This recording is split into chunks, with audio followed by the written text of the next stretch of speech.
Okay, well, welcome everybody to my shop.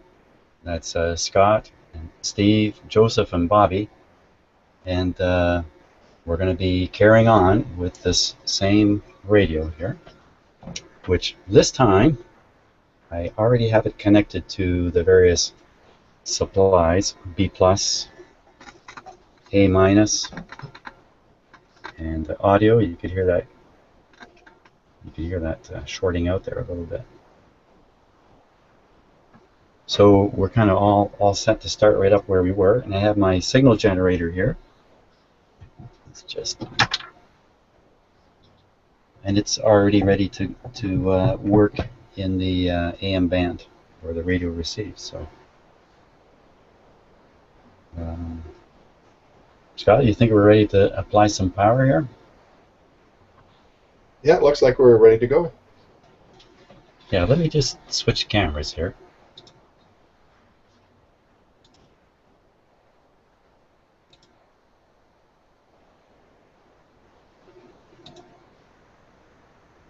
Right.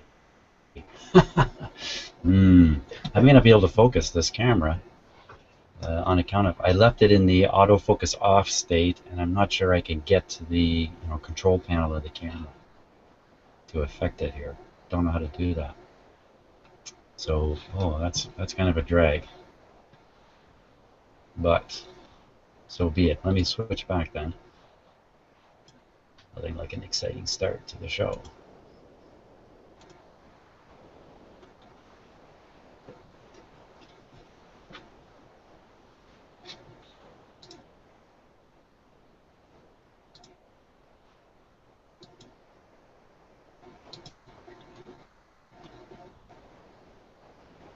Uh-oh. Please stand by.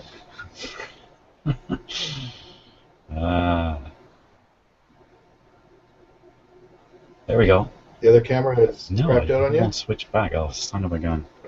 Okay, well, I'm in a little bit of camera trouble here. So here, I'm just going to flick on your schematic there, Scott, while I sort out what's happened here, unfortunately. Okay, I can still see your camera view. And somebody else could do some talking. Everybody else sees the schematic maybe, but I still see your camera view. Yeah, Steve just might. run off. I don't know. Maybe that's the case. Maybe Joseph. Yeah, maybe Joseph can tell us. Joseph doesn't have a microphone.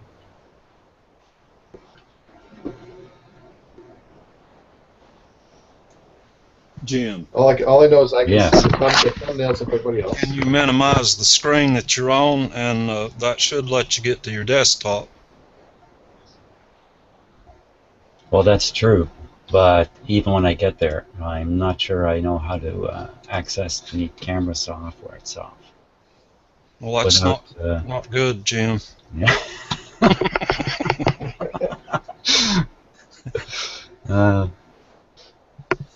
You're just selecting the camera in the Google window? Is that what you're doing?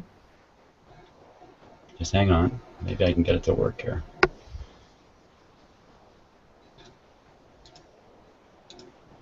No. Yeah. Well, this is a bad start. So, what do you see on your screen, Bobby? What do you see right now? Do you see the schematic? No, I see a very blurry image of your radio. Oh, son of a gun. So I'm not controlling the output from here, apparently. No.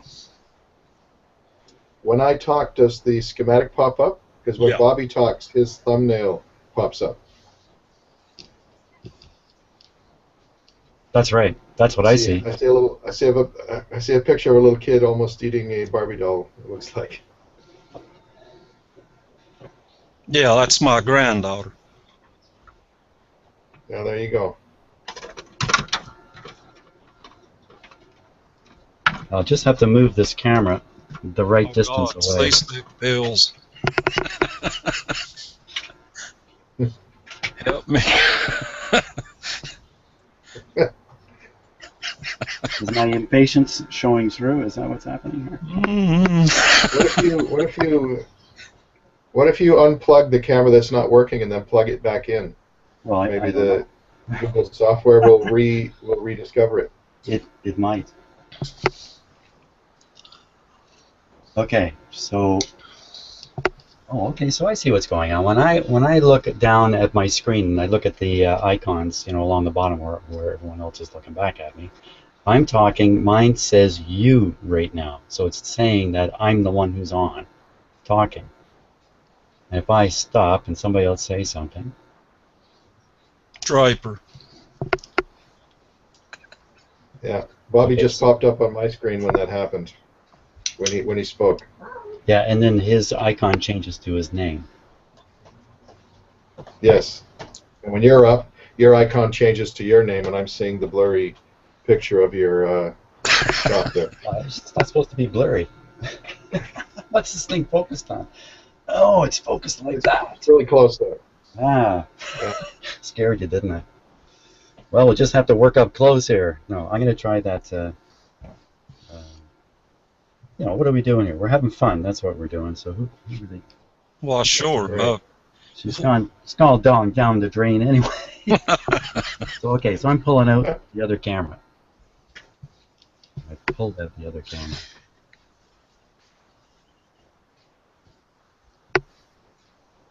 Oops.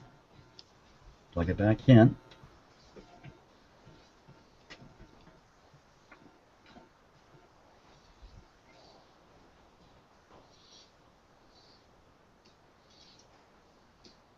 And I don't think that's going to help the situation here.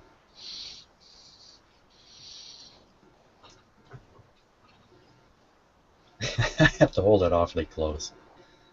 Ah, what a tough thing. Let's just check something here quick.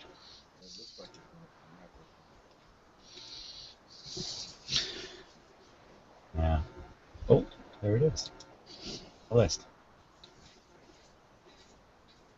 Ta-da! It did work. There you go. There we go. There we go. Okay, so never mind everything that just happened. We'll just carry on from here now.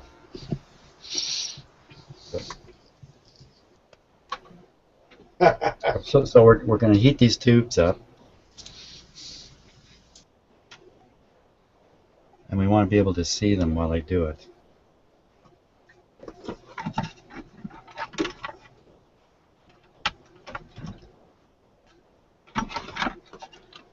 Maybe you can put the camera that's focused up close to one tube, and then we That's can exactly what I was doing here. we can see that. Can you see me getting my headphones caught and everything over my head here? I'm not used to wearing headphones. They're above the picture, but I can hear them getting caught. Yeah, that's what's, yeah. Okay. So, but let's try this other. So I cannot stop or control the camera switching. That's what we think now? I thought I could.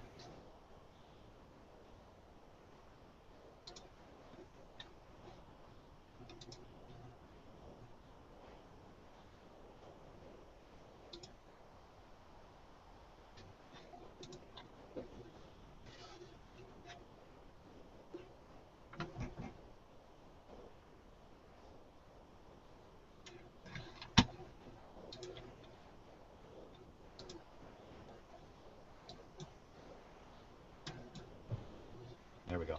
Bingo. Okay. Ready on bringing up the, this would be the A supply.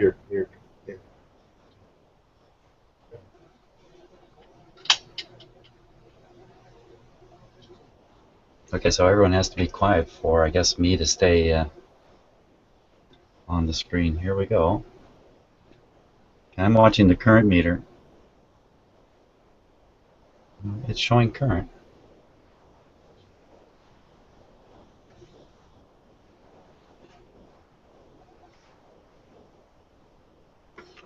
Still too much light in here.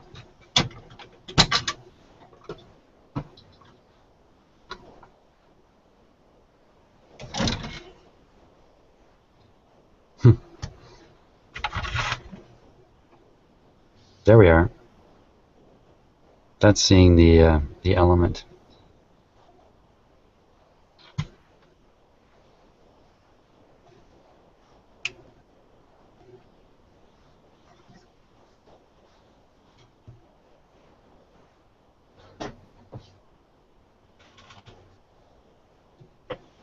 Okay. So we think we're heating up 3 tubes. 3 tubes would be it's a 1/4 amp each. Is that right? Yeah, that's the normal current. Okay. The normal current at 5 volts. Yeah, we're nowhere near 5 volts yet. Yeah, so it looks fine. We're about 3/4 of an amp and about 4 volts. So, oh yeah, they're glowing. Oh, you know what? We're heating up a tube I put in just to hold it somewhere. And that's heating up too. So that one will go up in the top here. Okay, so that's it for that stage of this process. We know the tubes are heating up. In fact, I'm going to move. I'm going to move the one tube. So I'm going to reduce the heat again. Move that tube up to where we're going to want it.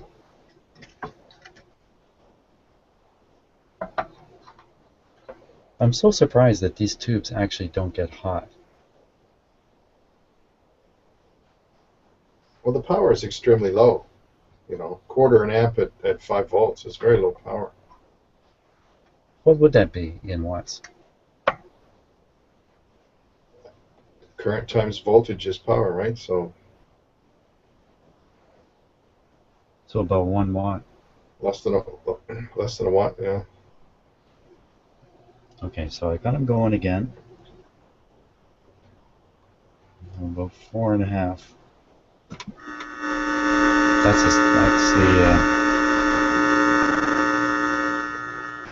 the wonderful sound. Now we'll apply B+. Oh, I don't have the B+ meter connected or set up.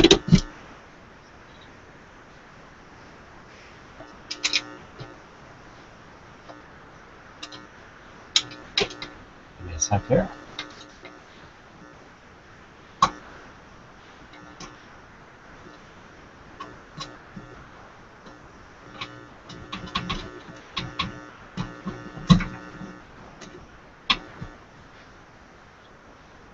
I guess that background noise will kind of lock the camera to me.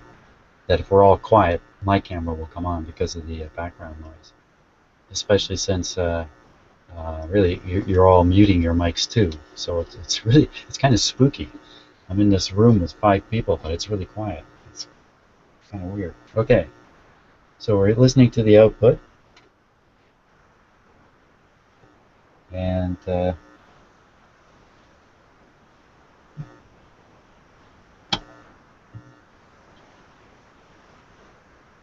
we go.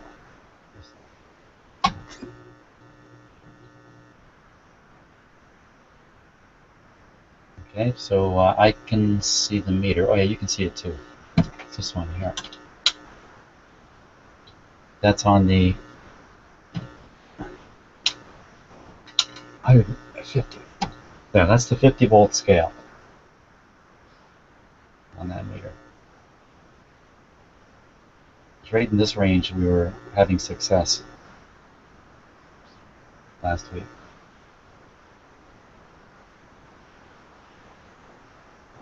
Having success with what? I don't have any signal feeding into it.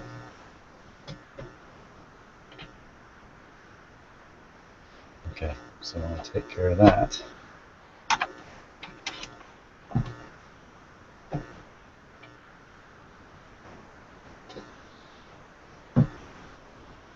Actually, I'll probe around a bit with that.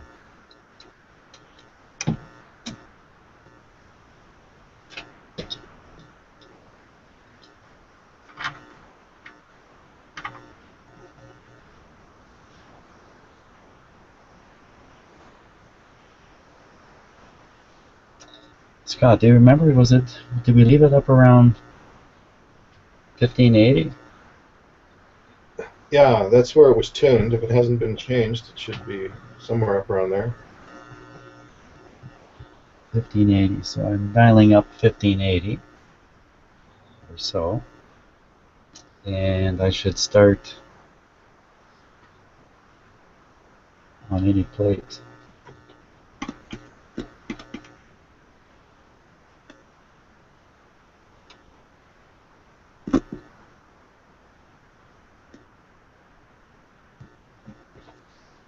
Let's try getting the V plus down to nothing when I do that.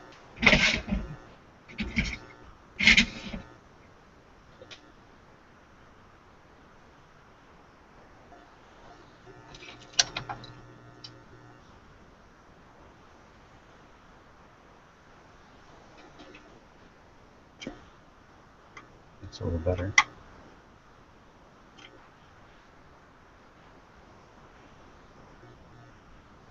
Are you connecting to the grid of the Plate. tube here? Plate. I'm on the plate side. This would be the plate that leads to the detector. So it'll be through one tune coil, the first one.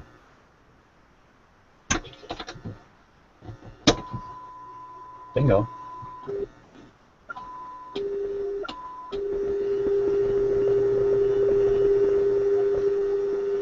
So I'll tune the signal generator. You can watch the frequency.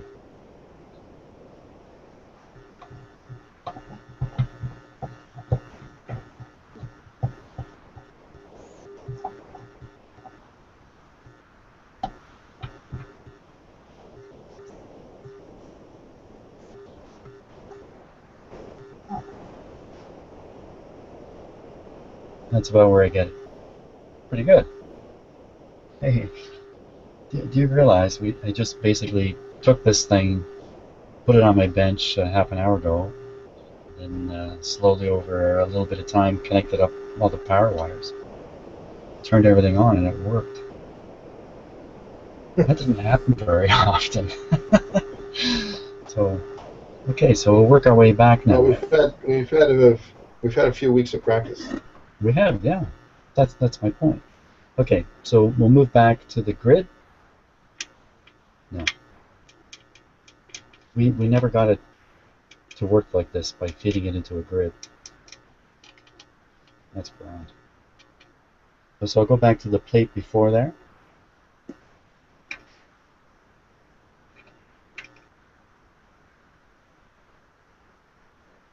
So now I'm feeding the signal into the plate. So it's really running through one RF tube and then to the detector. The detector.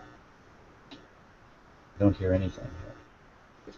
Except an annoyingly loud buzz. How can we get rid of that buzz?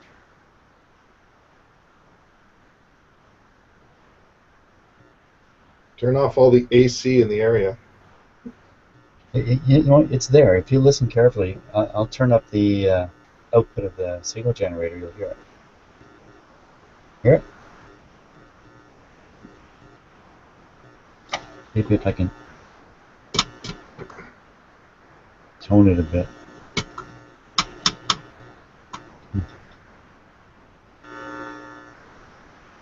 If you tune around the signal generator now that you're coming through another RF stage. Pardon me?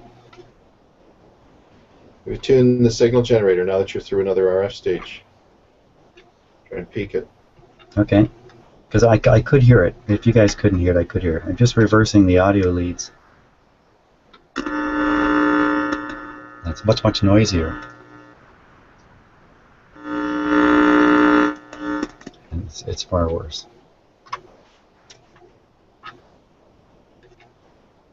So why the strong buzz in the audio?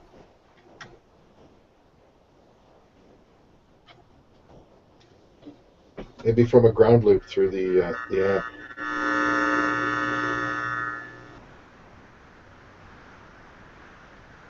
Through the little amp. Yeah. So I had something else on here that I could remove oil. I got lots of things grounded to it. But anyway, okay. So I should try tuning it first with the signal generator.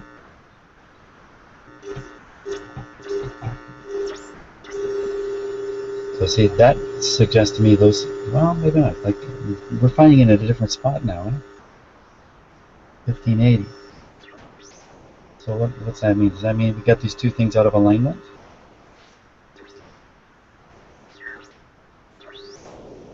Well, I mean, I could just Maybe move you the detuned capacitor. the other one when you were connected to it. That's more likely, I think, because I think if I reach around here and actually tune it, so this is the one just before the detector.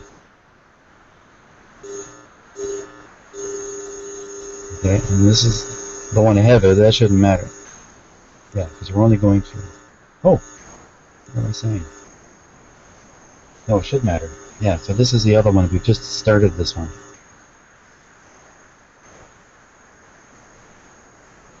Like that. So now we go back another stage to here. Oh, buzz.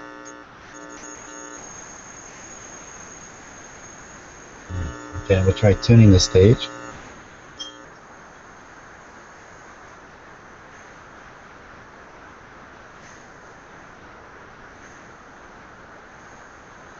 Well, I hear something. You guys hear that?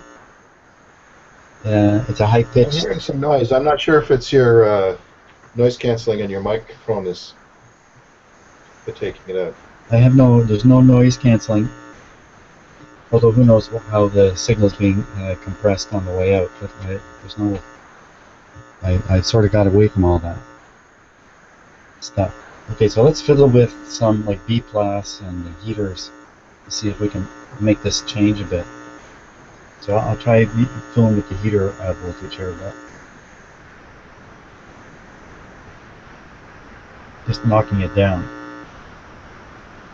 Really went quiet.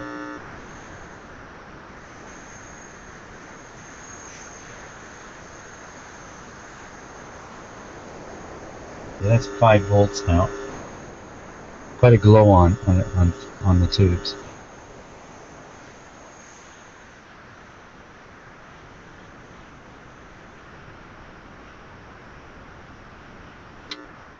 Turn that down. I'm going to switch a couple tubes here. There's one that's different from the others.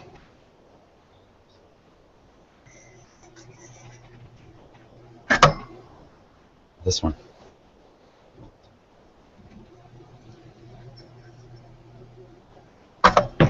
Oop.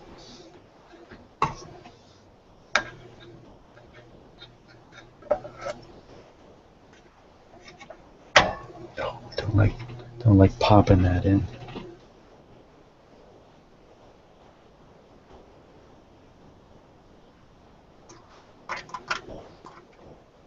Okay, back up on the heaters.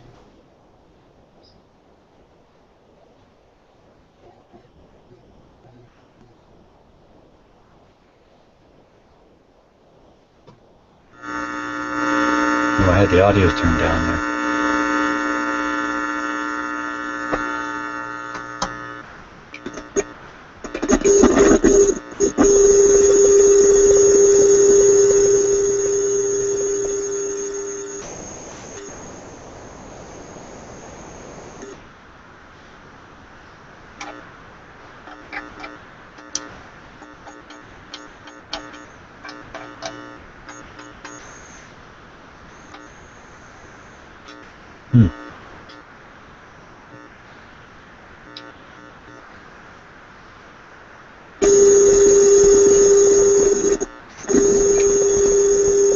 Pretty good here. This is on the, this would be tube number 1 if you like, right up here at the top. This would be tube number 2, 3, and then 4 is the detector. So I'm on the plate of number 2.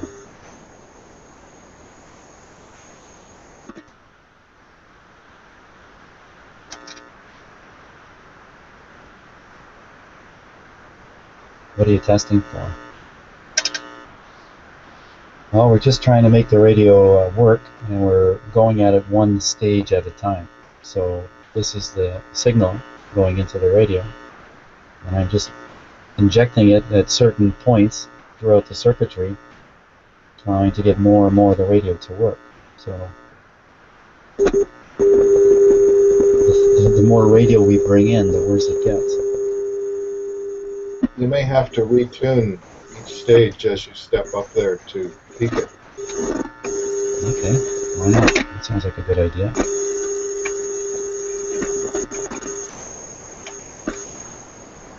Now, I don't know, can everybody see those questions? The question I just answered from Conran. No, I haven't started the. I have the group chat up. Yeah, I think you have to put the the group chat. I'm going to put the Q&A on there too. Okay. So I'm going to start retuning here.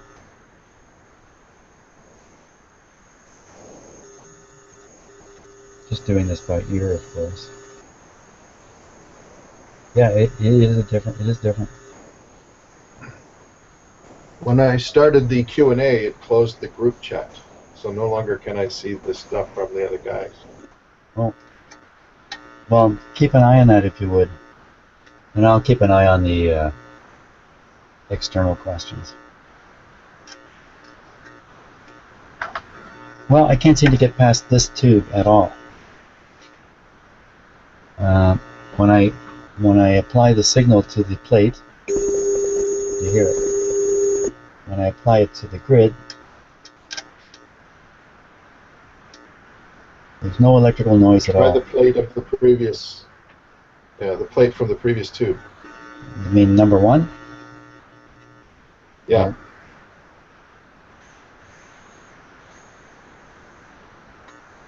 I can hear a little bit. And then retune these stages.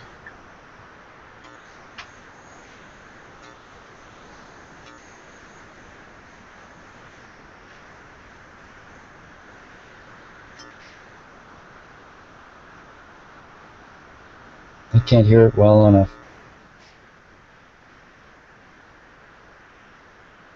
It's just not strong enough for me to hear it.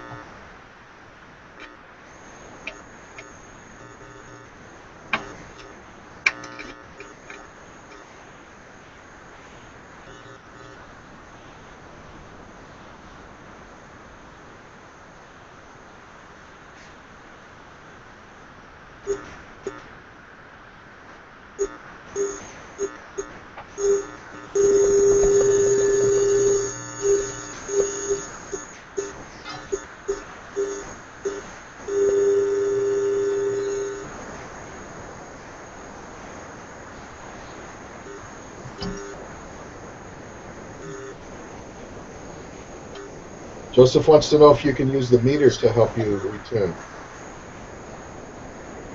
You mean like use an output meter? Is that what you mean, Joseph? I guess so, yeah. Well, I could, Yeah. but at this point, it's probably not that much beneficial beyond just using my ear for what we're doing. Maybe if we got the whole circuit going, then we'd want to try that, put some time into that, but I don't think we'd see much more improvement over this. So maybe the tube that's in there may not be working. So why don't I move that tube forward into position 3 where there is a working tube and see if that works then. And that's our tube test. Sounds like a good idea. Yeah, I think so. So this buzz is killing me, man. I just... Okay. Ugh! Just, come on.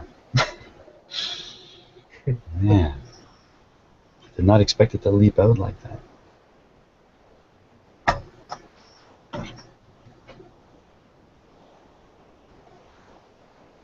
Okay, so this will be the subject tube.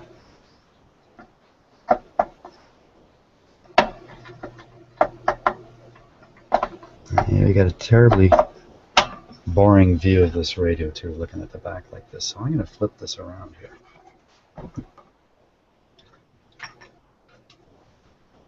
Famous last words.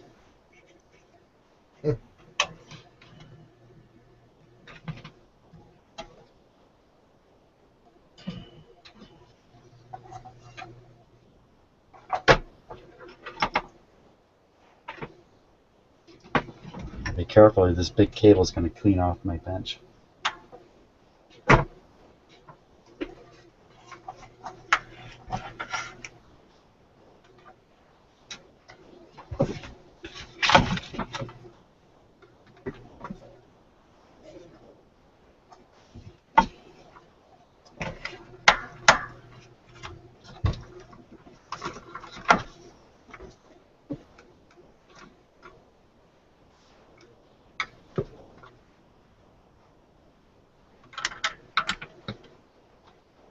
Okay, give me a second here. I'm going to reconnect the various.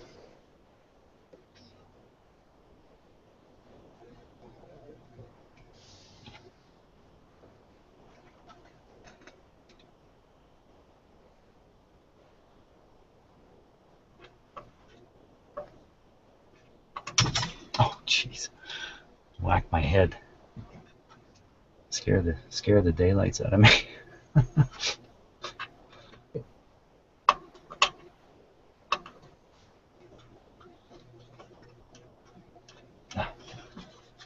Doesn't want to hang on good. There we go. Okay.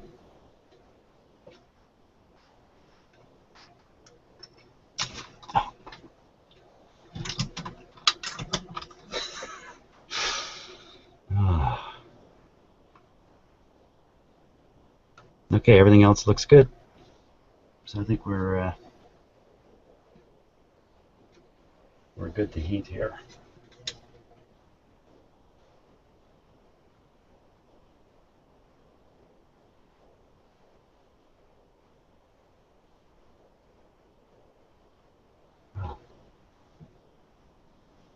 So this is the tube that's under test now.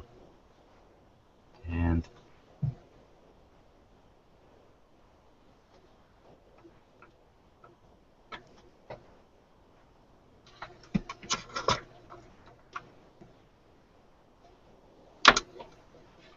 just got to set this a little bit further this way. There we go. Okay, so now I've turned the whole thing around here. Give me a sec.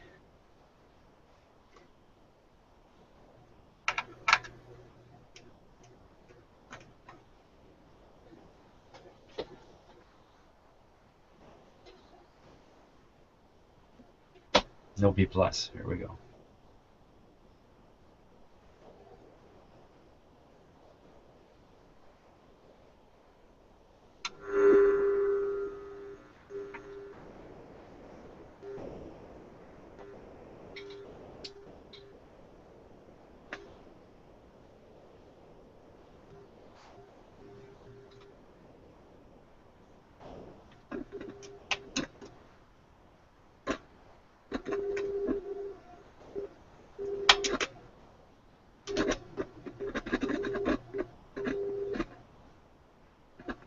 Something funny going on here with this connection.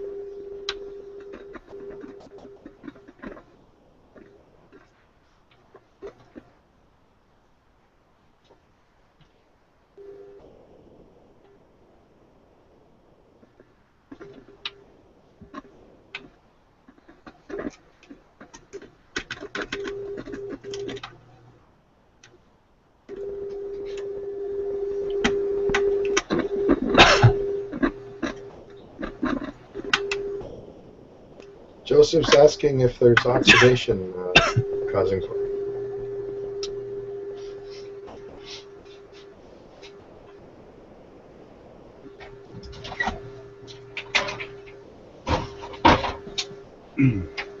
Got a little tickle in my throat here.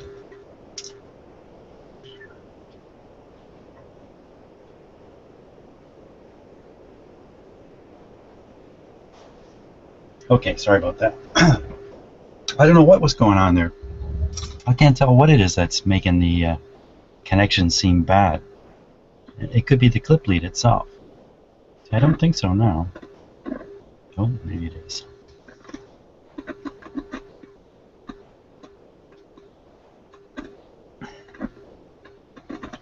Let's get rid of it.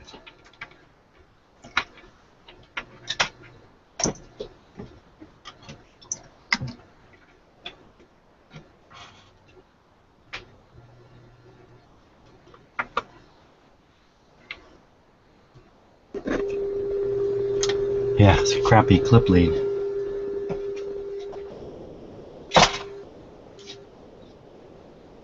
Okay, so I've moved the tube to this position, and you can hear it, eh?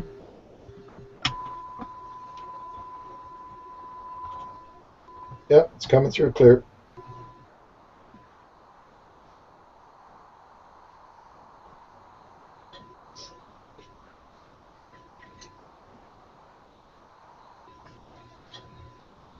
You got to make more noise so the screen switches back to you. Oh, sorry. Oh, that's a good sign. Where's the horrible buzz in the speaker? It's not so horrible.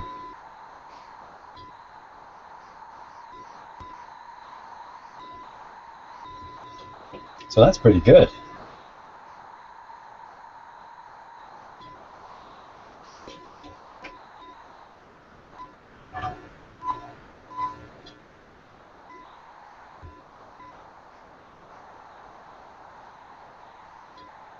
Oh, this one's not in the circuit, so just on this one.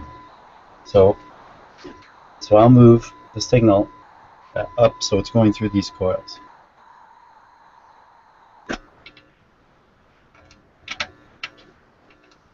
And it disappears. So it's supposed to be, supposedly, going through these coils to reach the grid of this tube. So shouldn't I just be able to fire the signal right into the grid of that tube?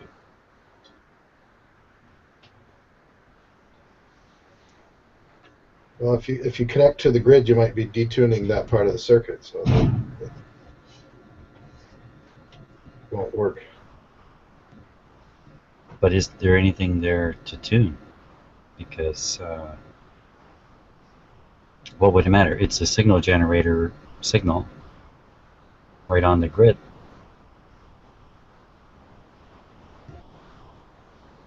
Connecting to the grid can't detune the plate circuit, can it? No, that's true. Or can it? Maybe to some small degree. Well, maybe because of like interelectrode capacitance and that kind of stuff. I don't have a good perspective on how big those capacitances are, which I imagine them to be very small, but I know they cause trouble. So, maybe that says let's try it. Well, I did try it. So this is the plate. This is the grid. Tune around for it. It's a gone. So that's kind of weird. Now, maybe there's something more going on here. It's kind of a no-brainer statement on my part. Huh?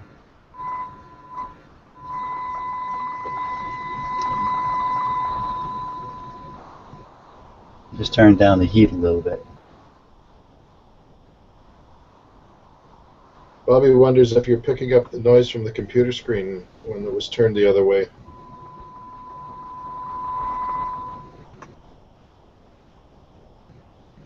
That could be, after maybe changing it. Now, when I look at these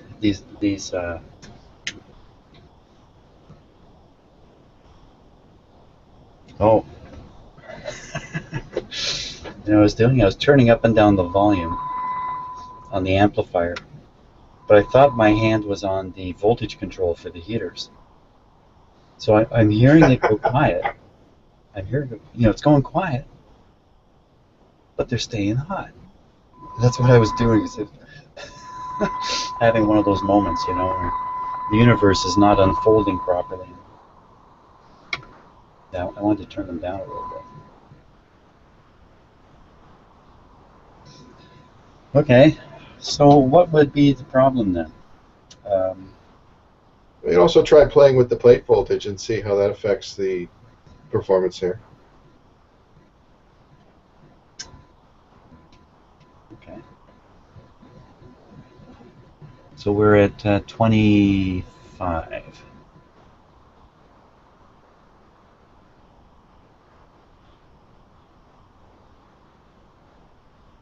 It's moving it up to 45, 50, not much difference. Going down from 25, 20, 15, 10, 5. 15 volts, it's doing what it's going to do. That's about the best way to put it. Maybe as you turn up the heaters, you get more and more current capability, and then you can utilize it by turning up the voltage. Because maybe at this low heater setting, there's only so many electrons, and once you get the voltage up to a certain point, you're vacuuming them all up anyway, and that's the end of it. So that being the case, you'd be turning both the B plus and the heaters up at the same time to achieve a significant difference. So hey, why don't I try that? So I'll turn the heaters back up to around 5 volts. You can hear a little change there. And now I'll go up on the B plus.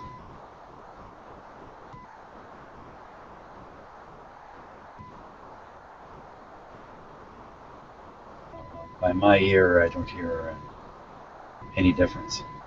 The heater makes a big difference.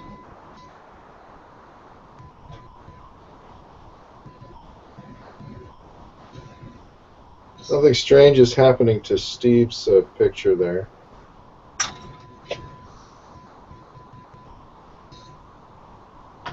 No, that's Joseph. Or is that Joseph? That's Joseph. He's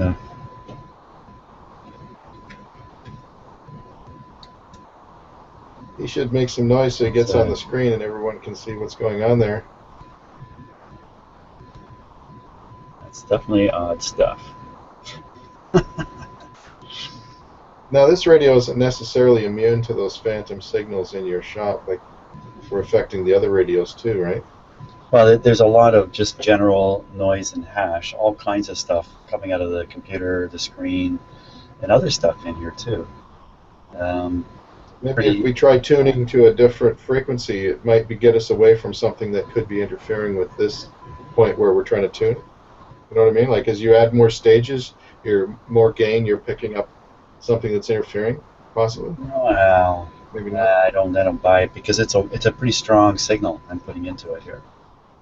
It's quite a strong signal. I don't think there's anything in here that's going to come close to doing it. Yeah, we did manage to pick up the radio station, didn't we? Just one RF. Yes, we did at one point. Well, I think maybe something like a shorted coil, open coil, something more like that. Didn't we go through it with the meter and check the coils at one point to make sure they were all showing continuity? I think we did. I think we know the plate voltage is going everywhere. That proves the primary. Would it not? Yeah, I think that's how we did it, actually.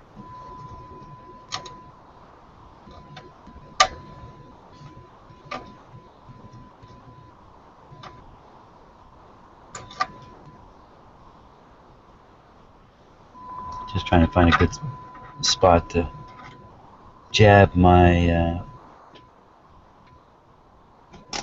voltmeter.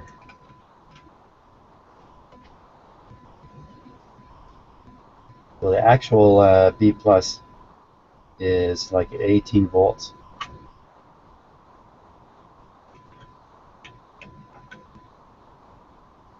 That's funny. I would have expected to see it up here.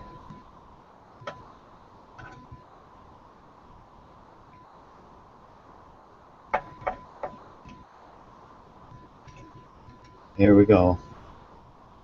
18 there. Okay, so those are the two terminals. And then this is secondary here. Secondaries are the tune side. Is that right? Yes. Say something, Scott. So yes. And Joseph has a good point. There's the plate voltage would get through a shorted coil. That's right. The tune side is the secondary side.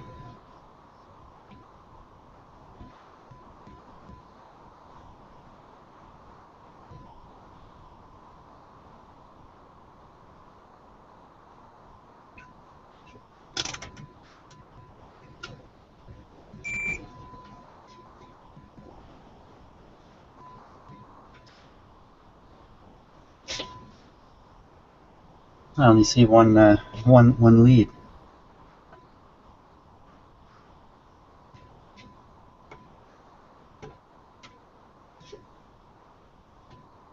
Hey, what's going on there? Would that be possible? Hey, oh, okay. There's two wires coming to here.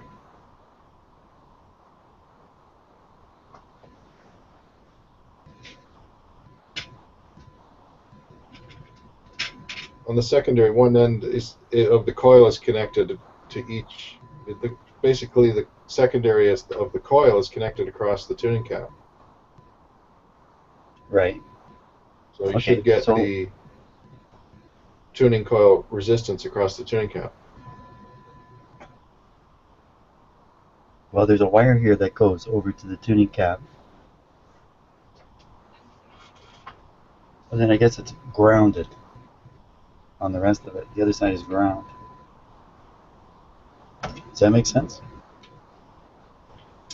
Yeah, that's what it looks like, because the antenna, one side of the antenna coil is grounded, and it's common to all those coils.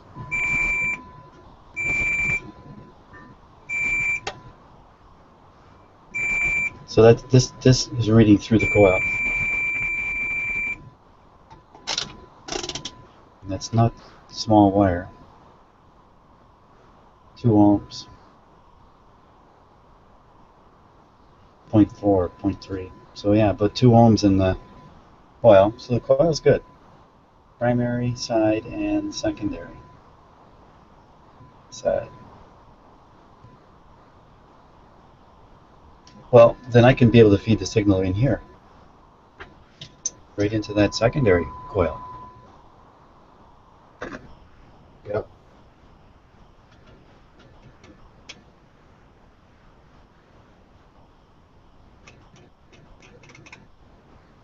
Nothing.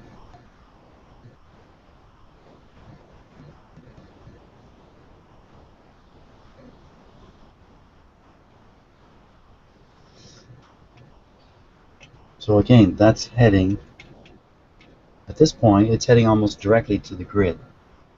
Right, because it's coming through. I can see it on the other side here.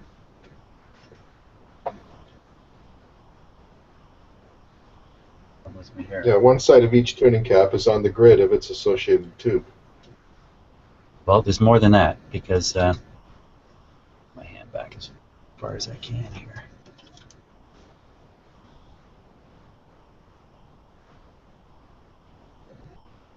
Okay, let's see down here. Okay, so this thing here is a little awkward for me to point here. This thing? This thing. Can you see that? It's a little rectangle. Dark in my, Yeah, it's very dark. It's it is dark. It looks like a wire wound resistor. okay, I see it there now. Yeah, wire wound resistor. Right. So does that fit on the schematic? Well, each grid shows a resistor in series with it. Whether that's what that is. Is there more than one of them? Is there one for each tube? Well, remember there's that other one. There's this. Is there two? This one. Remember this one? That's That might be a replacement. Well, that's some kind of crazy resistor somebody used. It looks like a crazy way to do it. We looked at that really closely there. The schematic shows the second and third tubes both have some sort of resistor in series with the grid. So that might be that resistor somehow, maybe to protect the circuit against being shorted inside the tube. Just the second and third, eh? Yeah, because I don't see one on the one that's the antenna's connected to, the first tube. Then down the way they use a capacitor. Yeah, into the detector tube.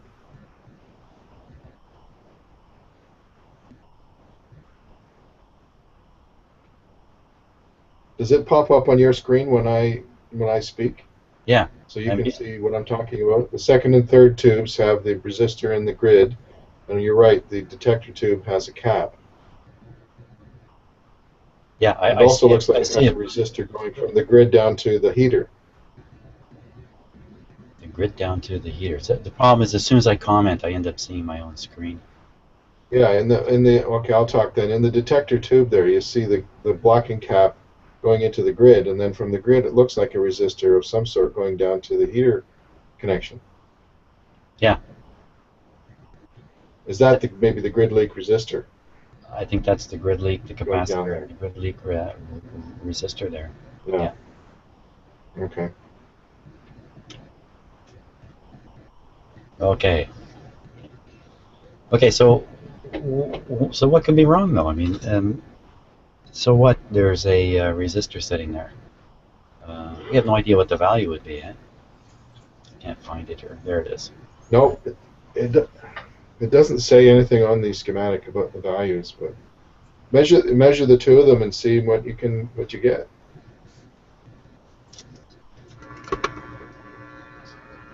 If there's somewhere between an open and a short, then you can assume they're probably the value they're meant to be.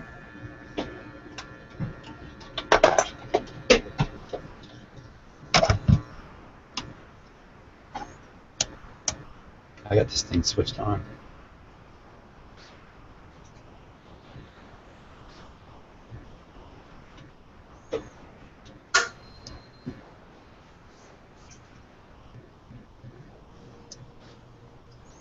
I've got a weird six-legged spider on my screen now.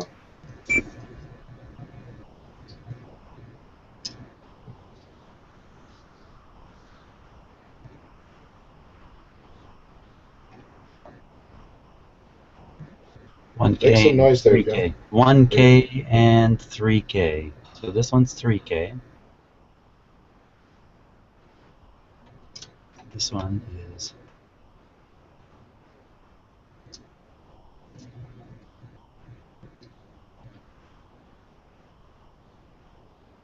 almost exactly 1K. 1K and 3K.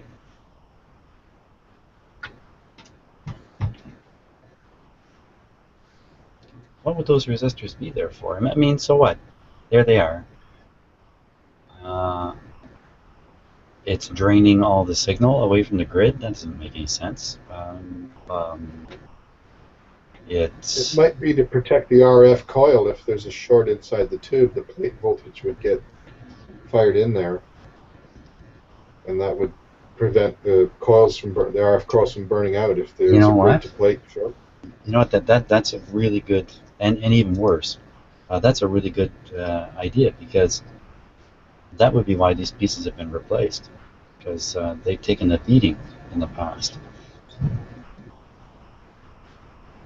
And now that one in there, this one here, is gigantic.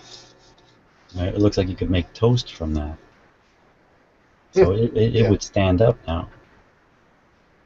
Maybe the person who put it in there, knew what they were doing and didn't want it to fuse. On account of they have to get another one. And that's why the two of them look so different. Because you think if this came from one manufacturer, those two resistors would look very similar. Both be wire wound or whatever. Wouldn't look like that.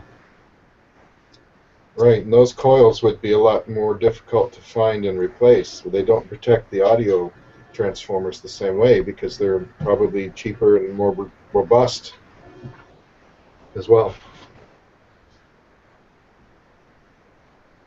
That could be. These coils look really like the green ones. They look really very, very hand wound-ish. They probably weren't. But this looks a lot more expensive to manufacture, these things. To me, this looks really cheap to manufacture.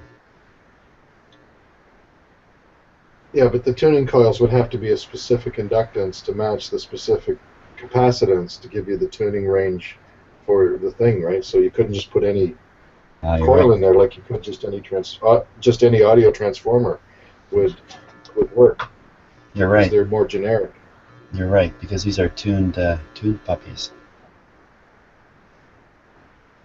Well, I'm still not getting. That's probably why those RF coils are still good, but you find the audio coils, the audio transformers are blown. Is because they didn't get the same protection. Interesting. and they get burned out. Joseph's holding a giant resistor up to the. Or you know what else it could be screen. too? It could be else. It could be else. It could be that you couldn't put a resistor into the audio circuit without paying too much of a price of some sort for poor performance or something like that. Yeah, you'd lose enough gain if you had a resistor in there big enough to protect the coil.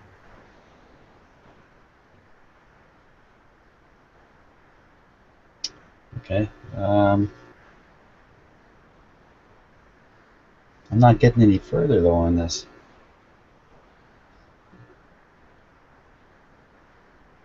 Okay, so if the coil didn't resonate,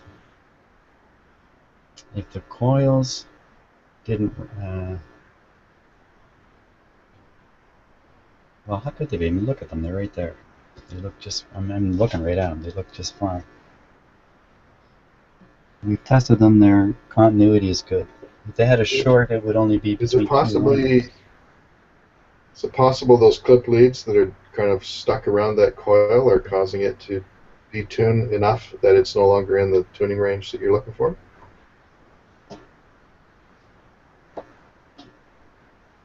I don't know. I wouldn't give that a very likely possibility, but let's find another place to put them. Oh. Where else could they go? So where do those two wires go? Those two wires go, they go into the bundle of cable here.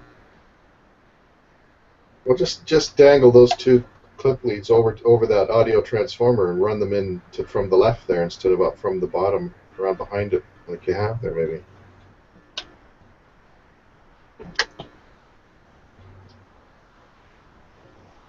I can do a whole bunch to lighten this thing up. I'm holding the B plus in my fingers now, but it is only 20 volts. No, I don't want to connect it like that.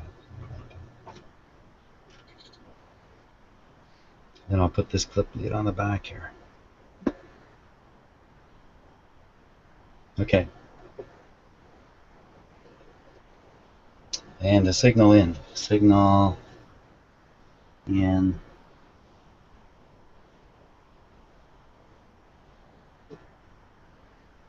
It's way down here.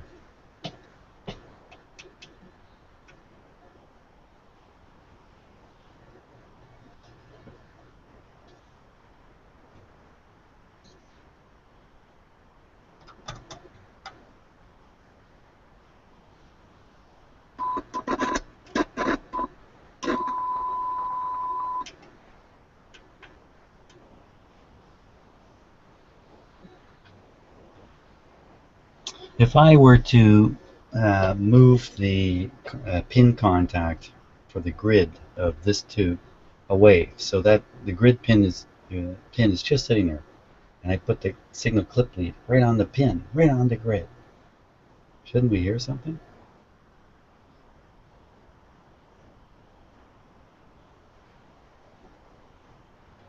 It depends where the grid bias is going to be, right? Because it has to be within the range of operating the tube too as well. There is no bias on these. Doesn't it? Is there? What can there be?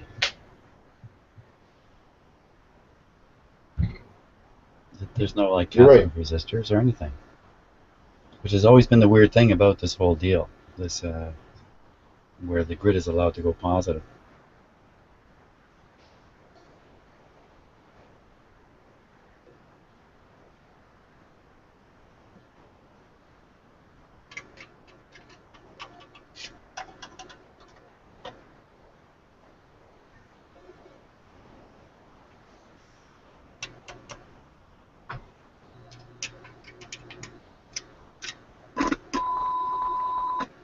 Get a great signal there. And all that is this tube and this coil that you can't see there. Go back.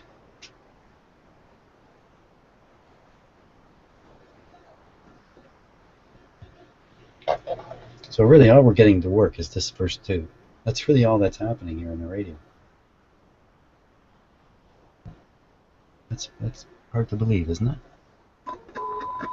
So if you connect the signal generator to the plate of the second tube, that should go through the tuned circuit into the grid of the third tube, Right. That would which be is that. That's the the connection there. and then you'll have to tune. I'm already tuning here.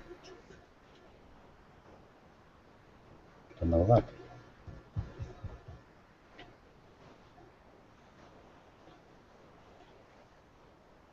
It's just not getting. It's not getting to this tube. That's what it seems like. But even if I put it right into the pin, nothing comes out.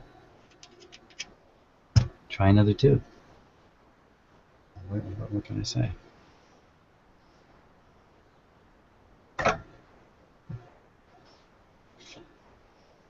The way the clips go against the pins on the tube, they're like tube ejectors. When you start pulling the tube out, it reaches a point and all of a sudden they just pop it right out in your hand. Okay, so a different tube.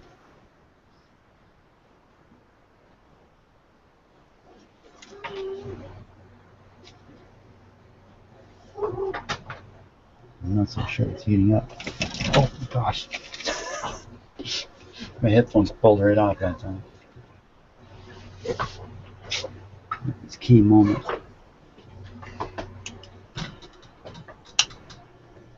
Oh yeah, it's flowing. It's flowing.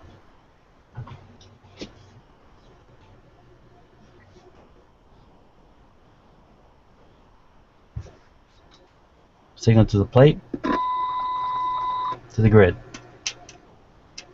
Nothing. B plus on the plate. Is there? Is there B plus on that plate?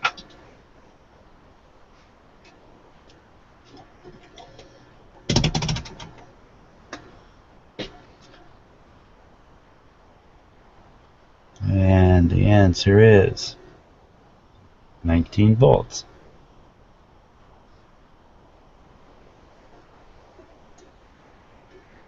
Any chance Try we don't have increasing enough the B B plus on the and RF too, but we have enough on the detector? it's worth a try.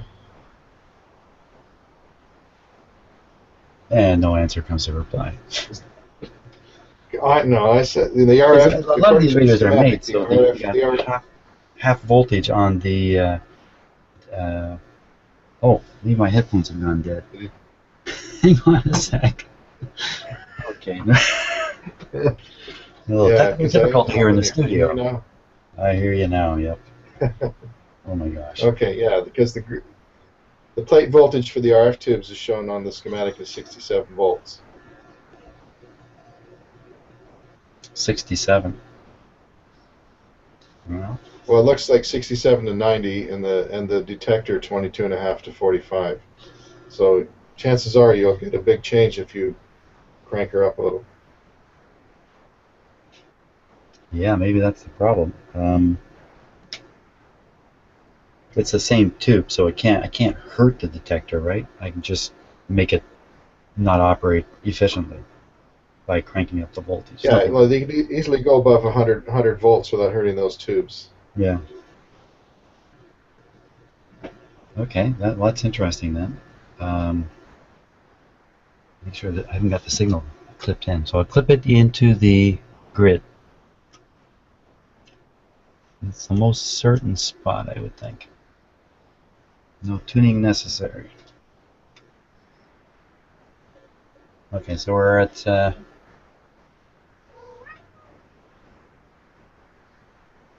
was it. That was your cat, wasn't it, Scott?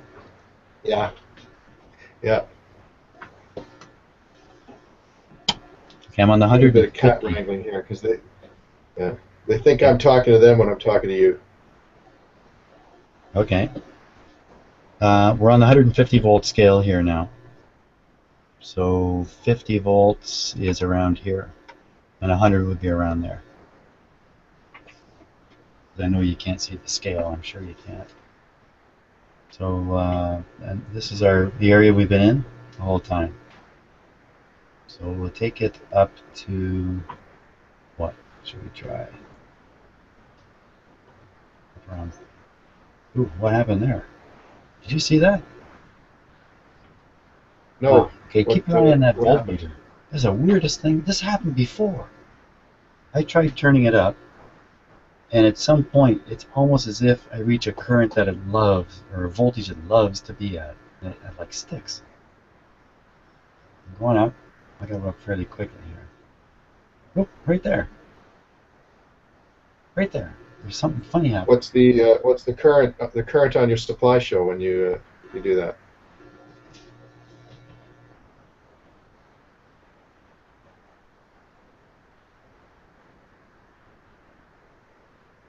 Well, it's a very low current.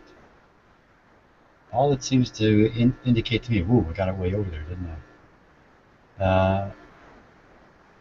Well, there's all kinds of weird current things going on. Look at that one. It sticks there. Oh, these are the strangest things. So this maybe there's oscillations kicking in this radio.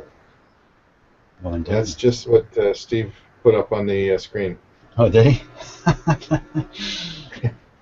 Just as you said that. Yeah, it's spooky. Turn up the audio amplifier. Is there any audio happening when you're doing that? You can.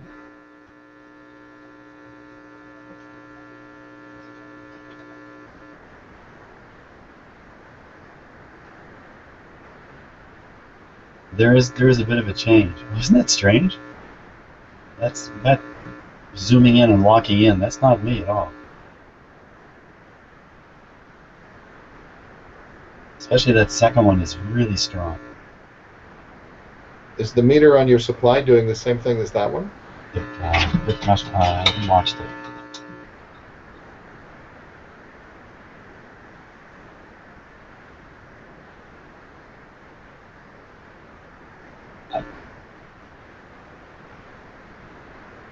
It's hard for me to say. Let me calibrate my hand here.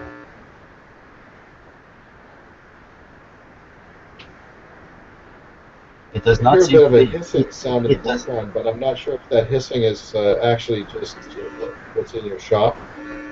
Well, here's there. That's you don't hear the radio anymore.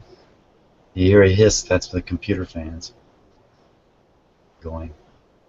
Right. So when you turned that down, the hiss went away. Did it? Yeah, on my end at least. You get a hiss, eh? Well, it's not a hiss that I hear coming out of the speaker. It's more like a buzz that's full of I wonder if harmonics. there's yeah, it might be a supersonic oscillation that the digitization is causing to go to a noise instead of a What? tone. What? Like if there's a high-pitched oscillation, Yeah. the microphone's picking it up and not making it a tone. Maybe, I don't know.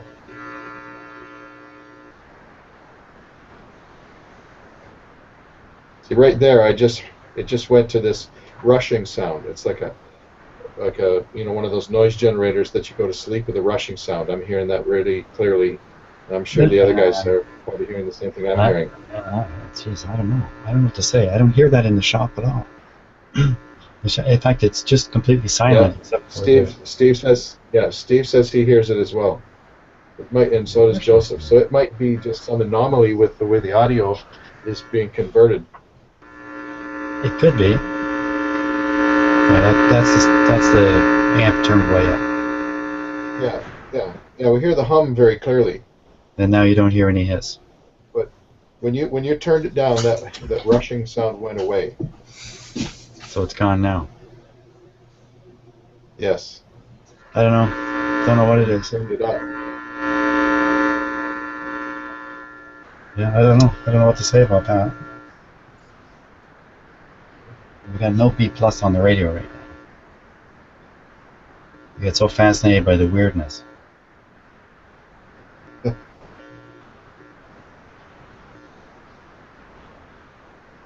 So, those oscillations could be received by another receiver if you ever knew what the frequency was on. Right.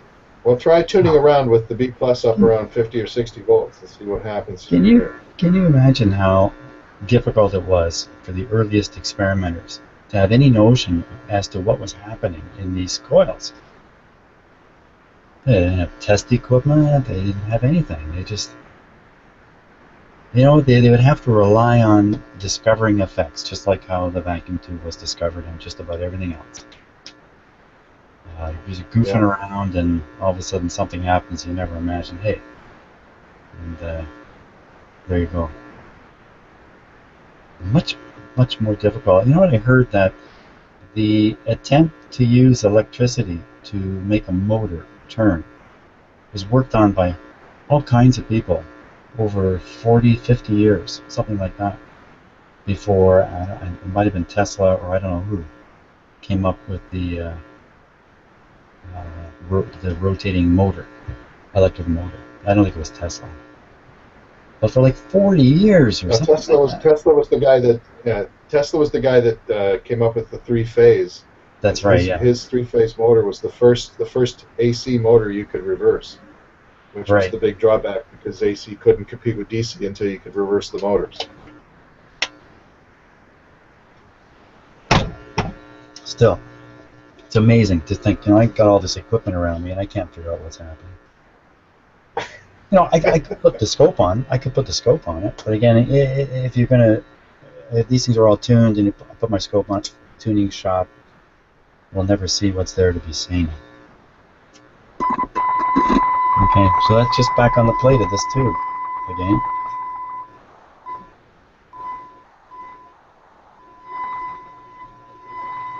I thought last week we made it through to this side.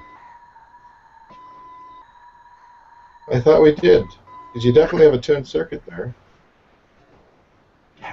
There I am. Now I'm back on the grid, and it's just absolutely nothing. Go to the plate on the tube ahead of that one, so you're going through that tuned circuit. Wait, we've done this multiple times. We'll do it again.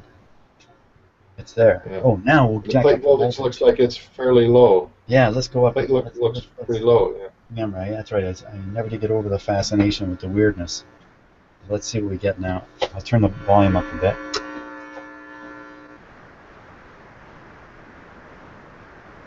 Bobby says there that Tesla is a hero of his, and he got screwed, and I agree. George Westinghouse robbed him blind.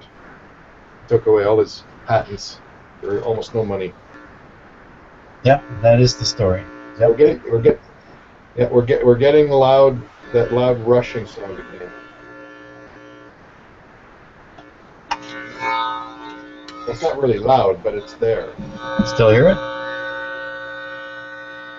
Yep. Loud rushing sound. Well, either it is something the microphones can do that I can't hear. I mean, I do have headphones on my ears. But yeah, Joseph has noticed that dip is at the top end. So like when you do that voltage dip at the top end is when the rushing sound happens. So it might be an oscillation that you can't hear, and the microphone is interpreting it and digitally converting it into the hiss. Oh, I see what you're saying now. Well, that's pretty interesting stuff. Now, I have a radio in the other room that tunes down to 10 kilohertz. And you know what? I gotta go check this out. It's the same one. Do you have another microphone that? Do you have another microphone you could put on your scope and you can just see if there's a? So, okay. So what about now? It's gone. It's gone completely, but you can still hear me, right? Yes. Now, if you had a microphone you could put on your scope, you could see if there's a tone. High frequency tone that's in your shop there. That'd be a little tricky to recognize it on the. No, it'd be better to use the radio because it's got the spectrum analyzer in 10 kilohertz, where it starts. If there was a 10 kilohertz whistle coming out of here, I'd hear it. I'd hear it. I'd hear something. We'd hear it. And you wouldn't hear it as a hiss. Yeah, but if it's acoustic, your PCR is not going to pick it up if it's acoustic, because it's coming out of your amplifier. Because when you turn down the volume, it goes away. Okay, so see, I'm thinking it was some kind of like magnetic field, and it was still affecting the microphone. But you're saying you think it's actually a sound. Well, when you turn down the volume of the little Heathkit amp, it goes away. Okay, so, but I also, it's gone right now, right? Yes. But now it's back. Is that right? Well, I can hear the buzz very loud. Do you hear the hiss? A little bit. It's not as loud as it was at one point there. Is it changing at all? No? It's very quiet right now. Try turning up the B plus again, and I did that while I was talking to you, and you didn't react at all while I was flicking it back and forth. yeah, it occurs louder at the higher voltage. Yeah, there it is. You can hear it now. Right in here. Yep. What about here? Yes, you can hear it there. But is it louder or quieter? I'm back in the loud. It varies a little bit when you talk as well. What about there? Yep, I can still hear it. Okay, another possibility is turn down the heaters a bit. I'm still doing that thing.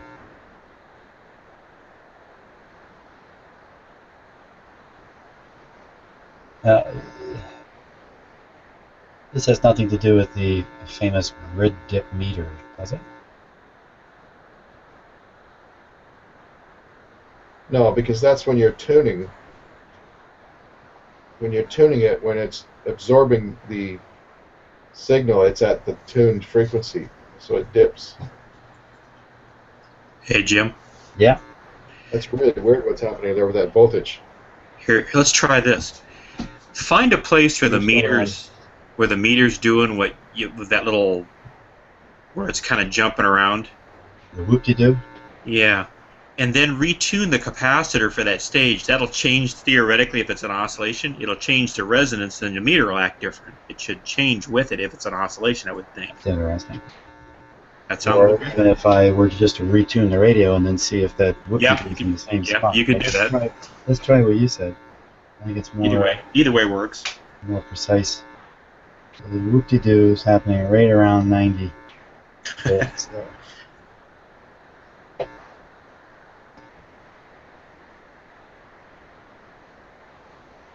Nothing happening there.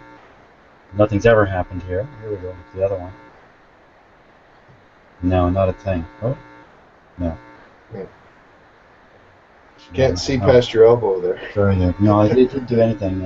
Well, can we try one other thing just for my own curiosity? Yeah. Disconnect, leave everything the same, disconnect the B plus where it goes to the radio, but it's still hooked to your meter, and sweep your meter back and forth. I mean, just a question. Okay, B plus not to the radio. You know what? We're going to You're find right, out. because it could be the pointer in the Yeah, meter. really. It's not the meter, the power supply.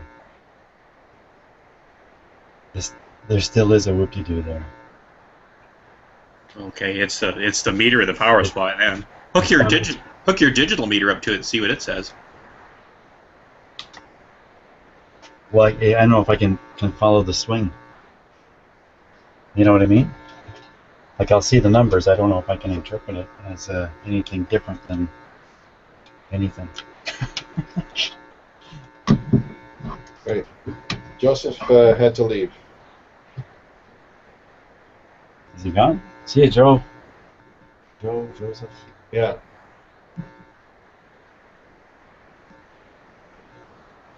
There's the voltage there. I don't. Yeah, you can see it there, right? Almost 50. Right. Okay. So you should see it jump when the pointer jumps, if it does. Well, I'm just going to turn it up fairly rapidly and steadily here. There was a big jump there. There's a bigger jump. I don't know. It's a digital meter. It's always jumping. I'll sweep back and forth across the spot. This is the spot right in here.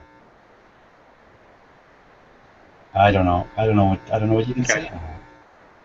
Okay, it was just a question. No, it's a good idea. Like, really, is it the meter? Is it the supply? We shouldn't. Well, think do it's you have another analog meter? We're getting pretty far off the path here. I think. We are. You know what? I'll check it out some other time. Okay. Yeah. But you're raising a good point.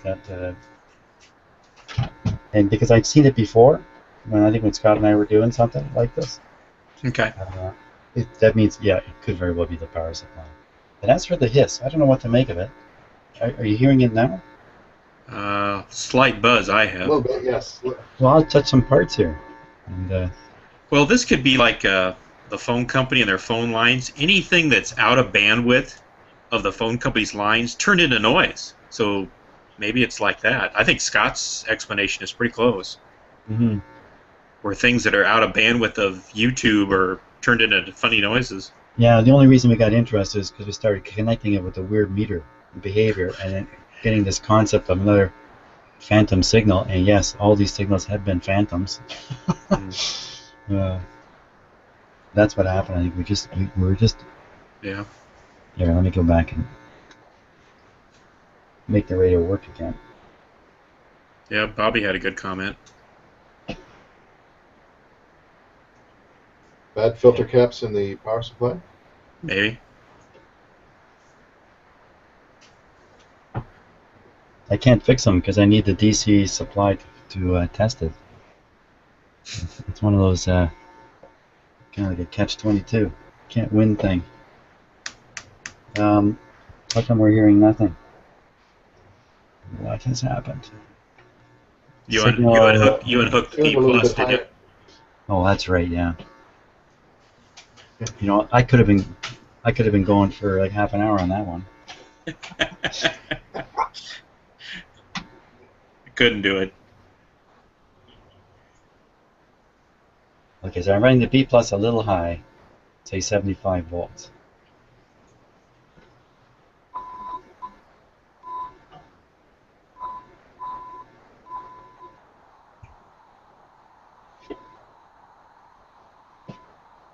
And we're just getting what we always get.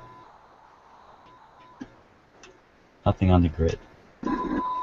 So what else could it be? Could it be? You check that coil; it's not shorted, right? I mean, I saw a small resistance, and I compared it to a direct reading to actually just a point on the metal here. okay. The point on the metal was 0.4, and the reading on here was 2 ohms. So that convinced me that there was 1.5 ohms there, which looks to me like that makes sense. Yeah. The only other thing I could think of is if There's a problem with that tuning cap. that's what I was going to say. If the cap was shorted, then Wait a sec. What did we just say? We just said it's 1.5 ohms to ground. yeah. On that grid. It's because it's a coil you can do that because you can still induce the signal into the coil. Because that's how coils work. But if I hook up the signal generator, I might as well hook it up to the ground. So I'd have to so I wouldn't suggest you ask a draper. No, so listen, so what I gotta do, I have to separate the contact on the pin of the grid so the grid is free from the rest of the radio, free from this coil, which is shorting it to ground. It's a short to ground. I got it. So Right. if I just bend the contact back, this thing will come to life. That's okay. Anybody Just on stick a this? piece of paper or something. That's Stick a piece of paper in there so you don't. It's a really good idea. Because, yeah, I gotta happen to have a nice piece of paper here. Just like the song says, you got to keep them separated. Here we go. Oh, I bent the paper. So maybe I gotta pull the tube out and put it in again with the paper in place. You got your voltages on and off there or whatever? Yeah, I turned them off. Okay. Oh, shoot, wrong pin. Duh. That could have got me going for another hour too. There we are. Okay. So Bobby's in charge of the back of the side. Hmm? Bobby's in charge of the back side of the radio there. Here we go, up with the supply voltage. Okay, so I checked by putting it on the plate where we always hear it. There it is. And now onto the grid. Ah, you son of a... Nothing again.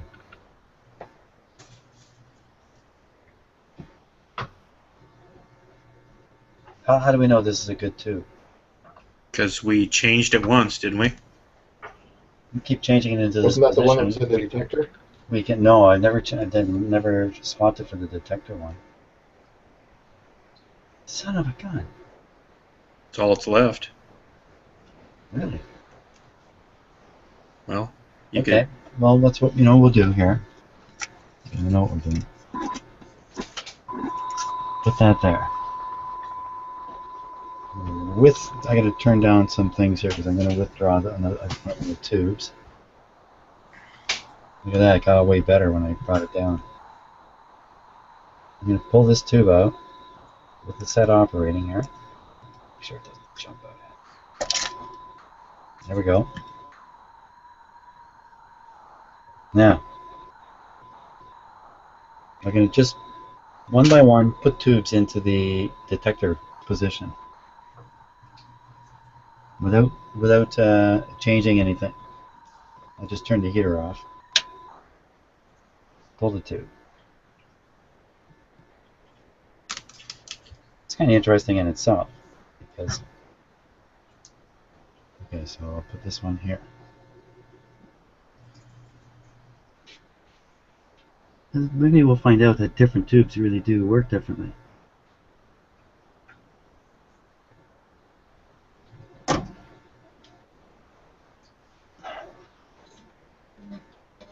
This tube's rotated differently than all the rest. There. Okay, and on with the power. Okay, so I hear it. I'll tune the signal generator. No, that's it. Is that me, or that's not as loud as that other tube? It's not as loud. That's interesting. Quieter. Okay, so I'm out.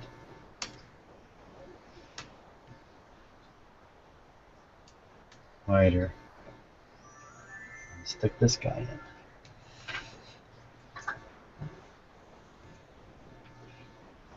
Heater on. It's about the same as the last one, isn't it? Seems a little louder, not much. But the first one, the original one, seemed to be the best Yeah. part. And then we have this other different looking tube.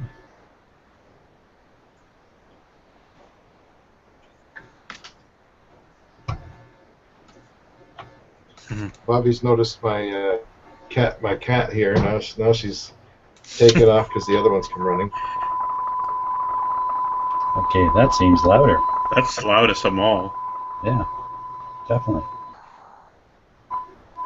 So maybe that one and the first one that was in the detector?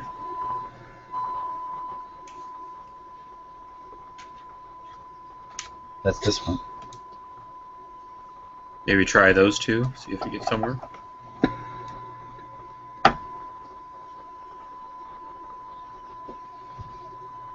Okay, from the plate to the grid.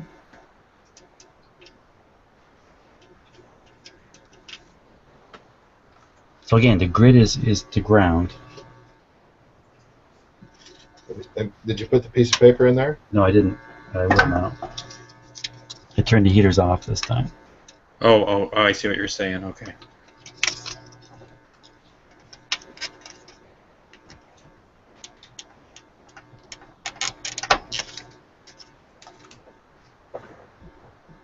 Heaters on.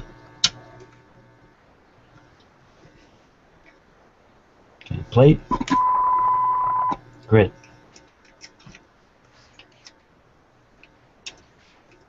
Did you try the plate of the next stage on the other side of that transformer? I mean, further. Further into the radio, yeah. Yeah, many times. Okay, I just wanted to. Yeah, because that's our logical conclusion. Yeah, that yeah. you should be able to feed it through these tuned circuits. Yeah. I This thought we worked. had this going This last- did. This worked last week, Jim. I'm sure it did. It,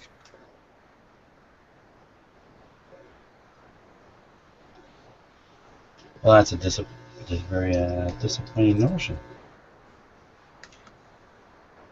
but it should work with Scott's little setup there with a piece of paper. I mean, it doesn't get any better than that. What are we missing? You got plate voltage, right? The tube's lit up. You're feeding a signal.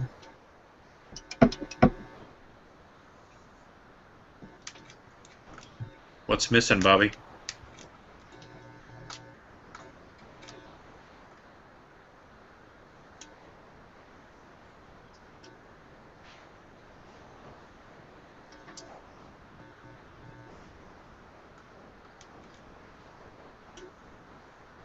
Yeah, I'm reading the plate voltage right on the pin of the tube. Bobby thinks Draper's missing.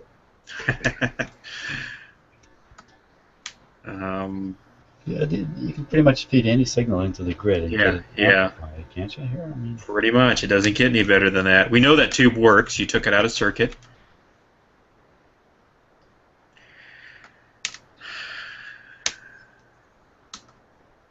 I got a capacitor in series with the signal coming in, and that was to block the B plus from. I was shorting it out with my signal generator, Yeah, but I don't need it now. you can give it a try. I can't imagine it would be different. Shoot.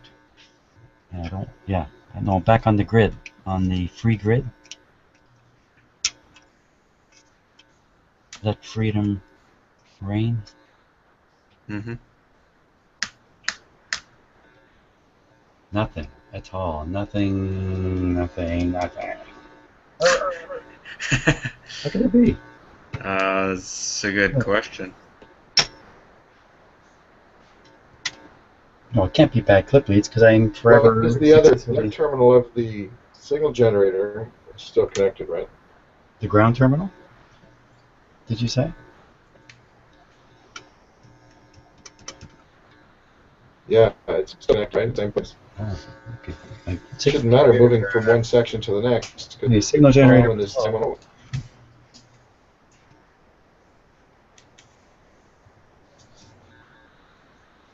Signal generator was low. It's higher now. Muchacho. Oh. Oh. Excuse me for my babbling, but I don't want to speak clearly at this point. Okay.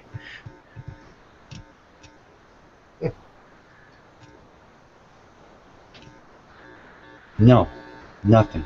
You know what? Shouldn't even be touching the grid with my finger. Shouldn't that be enough to get a buzz? You would kind of think so. You'd be feeding audio at that point. Well, no, you'd be feeding No, audio. it shouldn't buzz really because it's a tuned circuit. It should be our Okay. Yeah, but shouldn't it? as many little cooties as you seem to have in your shop, you think you'd pick up some stray RF and turn into some sort of audio. Yeah, exactly. You wouldn't not hear something all the time out of this. Okay. Well, here's what we're gonna do because the night is late. Really? So My here's mom, what my we're mom gonna said do. I could stay up till 10. Well, what I'm gonna do is I'm gonna hook the outdoor antenna to the radio. Oh, wait, first I'm gonna tune the detector, our newfound hyper power detector, and oh, I need that capacitor. And it was 1580, right, Scott? Yes, that's correct. Right, remember I said I turned it up? I sure did. Get your thumbnail instead of your camera image, though, Jim. Is that so? That's not now, though, eh? It's okay now. No, there you go. Stuff Yeah. happens. So we'll tune.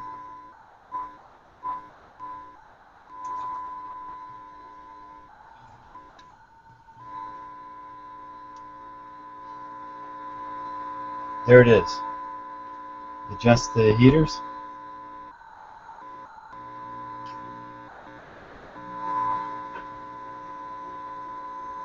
Some of that hum goes away when I turn up the heaters a little bit. Adjust the B plus.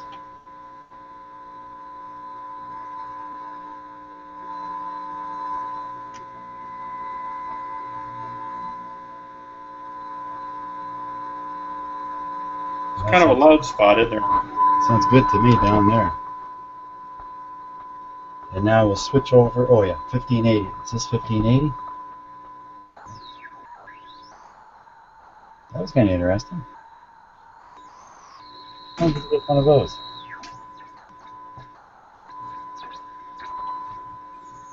$15.80.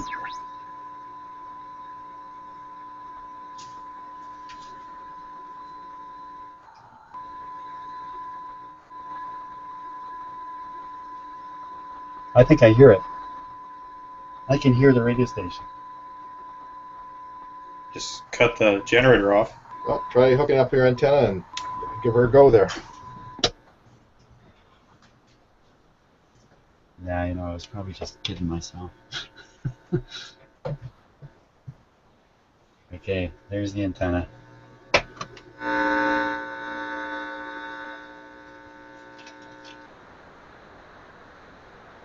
Is it connected in your office? Yeah. Hearing that hiss now. Are you? Yeah. Yeah. Does it vary with any of this? No? It's varying a little bit. I can't tell if it's just the auto volume control from your microphone or not. And what about this? Is that... Oh, my gosh, I hear that. There's some.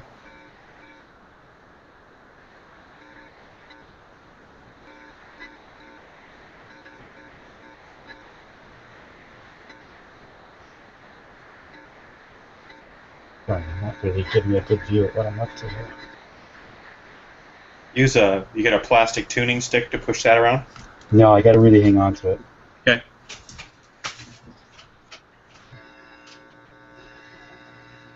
Needs to be two areas that it's resonant at.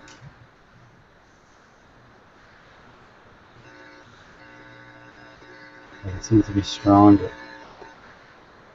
Or it's just some noise. Can you tune it by grabbing the pulley where the drive belt is attached? Can you reach your fingers in there? And do what? And do what? You want you to tune it with the pulley system. Tune it by moving the pulley where the drive belt is. No.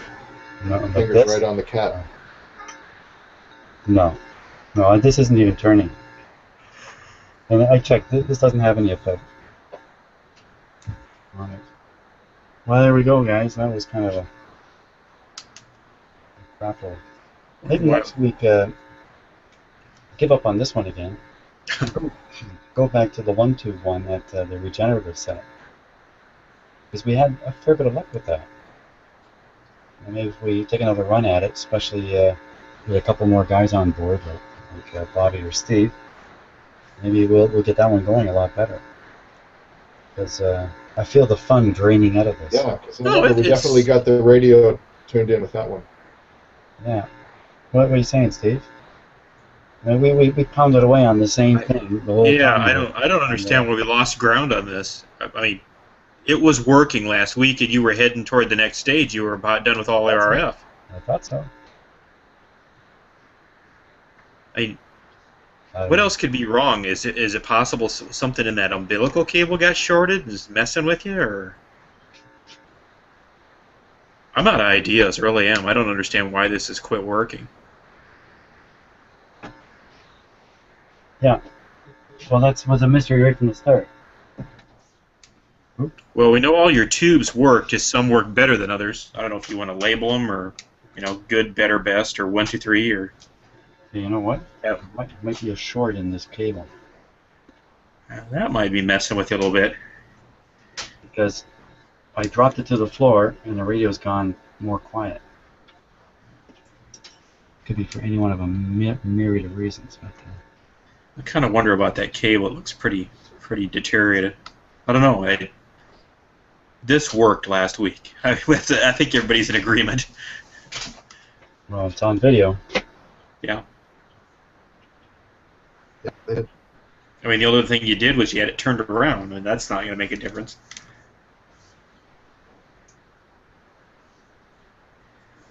Well, I don't know. I think we got to stop at this point, though.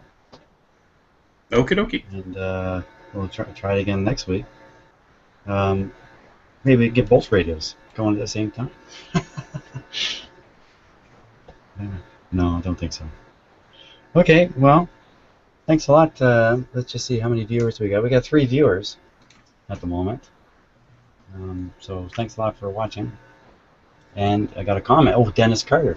I'm sorry, I didn't see it. I just looked up now. Hold on. Those tubes should be operated in a vertical position only. They will suffer filament sag that could cause shorts in the tubes. Okay, I'll keep that in mind. In fact, I wish I'd looked up a little sooner at that. Yeah. The last thing I want to do is be defecting these old tubes. That's for sure. So, I guess we'll get together again next week and see if we can go even further back. Well, alrighty then.